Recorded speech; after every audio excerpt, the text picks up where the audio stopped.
जय श्री राम।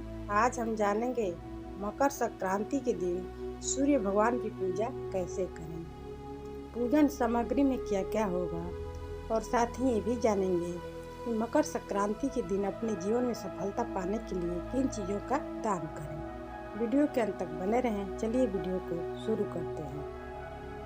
सूर्य पूजा के लिए समर्पित मकर संक्रांति 15 जनवरी को मनाई जाएगी।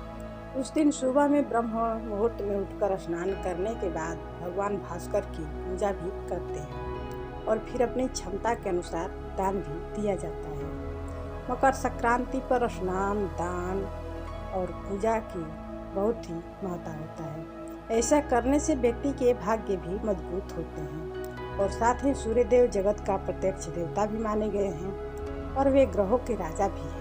तो सूर्य की कृपा से करियर में सफलता मिले, इसके लिए सूर्य भगवान की पूजा भी करनी चाहिए और दान भी देना चाहिए। मकर संक्रांति के दिन पूजन सामग्री में सबसे पहले तांबे का लोटा होना चाहिए, फिर लाल फूल, लाल चंदन, अक्षत, धूप, दीप, काले तिल, शंख, फल और सुहाग का सामान भी होना चाहिए। कोई मिष्ठान भी होना चाहिए, हो सके तो गुड़ के ही बने व्यंजन हो तो और भी अच्छा रहेगा। जैसे कि मिष्ठान में भी गुड़ के लड्डू तिल को मिलाकर बना सकते हैं। और इसके अलावा दान में देने के लिए उड़द की दाल, चावल, सब्जी, फल, हल्दी, नमक, काला तिल, तिल के लड्डू, गुड़ की रेवड़ी, मूंगफली और साथ ही वस्त्र में मोजे, कंबल आदि शामिल होते हैं। इस दिन पूजन एवं स्नान दान का बड़ा महत्व होता है। धूप, दीप, गंध, नैवेद्य कोई भी हो सकता है, गुड़ का भी बनेगा तो वो भी चलेगा। और साथ ही सूर्य चालीसा पढ़ने के लिए और आदित्य हृदय स्तोत्र भी होना चाहिए। सूर्य की आरती भी होनी चाहिए, इसका भी मतलब पुस्तक होना चाहिए। गेहूँ या सप्त धान्य कुछ भी हो सकता है, गाय का घी भी होना चाहिए। ये सब पूजन सामग्री में जरूर शामिल करें। और इस दिन हो सके तो खिचड़ी बनाने के लिए सामग्री भी खिचड़ी का दान कर सकते हैं, नहीं तो बनाकर भी किसी को भोजन करा सकते हैं। मकर संक्रांति के दिन सबसे पहले स्नान करें। मकर संक्रांति के अवसर पर यदि संभव हो तो गंगा जी में या नदी, तालाब में, पोखरा में ही स्नान करें, नहीं तो घर पर ही ब्रह्म मुहूर्त में स्नान कर लें। इसके लिए पानी में काले तिल और गंगाजल मिलाकर घर में स्नान करें। इस विधि से इस दिन स्नान किया जाता है। ऐसा स्नान करने से पुण्य अधिक होता है और माँ गंगा की कृपा से सारे पाप मिट जाते हैं और अक्षय पुण्य की प्राप्ति होती है। घर में भी स्नान करें तो माता गंगा की ध्यान करके ही करें। स्नान के बाद भगवान भास्कर को अर्घ्य प्रदान करें। अर्घ्य देते समय बोले, ओम एहि सूर्य सहस्त्रांशो तेजोरासे जगतपते अनुकंप्य माँ भक्ता ग्रहार्घ्य दिवाकरः।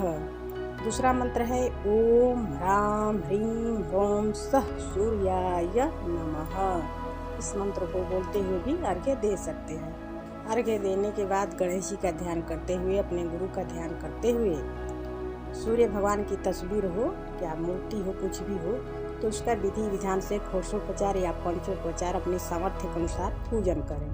पूजन करने के बाद सूर्य चालीसा, आदित्य हृदय स्तोत्र का भी पाठ करें या सूर्य सहस्त्र नाम भी जप सकते हैं या सूर्य देव के 108 नाम भी जप सकते हैं। सूर्य देव के किसी भी मंत्र को जप सकते हैं। इससे कुंडली में यदि सूर्य देव अशुभ फल दे रहे होंगे तो ठीक शुभ फल देने लगेंगे। सूर्य भगवान के पूरे विधि विधान से पूजन आरती करने के बाद क्षमा प्रार्थना करें और इसके बाद ही किसी भी ब्राह्मण को हो सके तो घर पे बुलाकर भोजन करावें या दान की सामग्री ही उसे दान करें।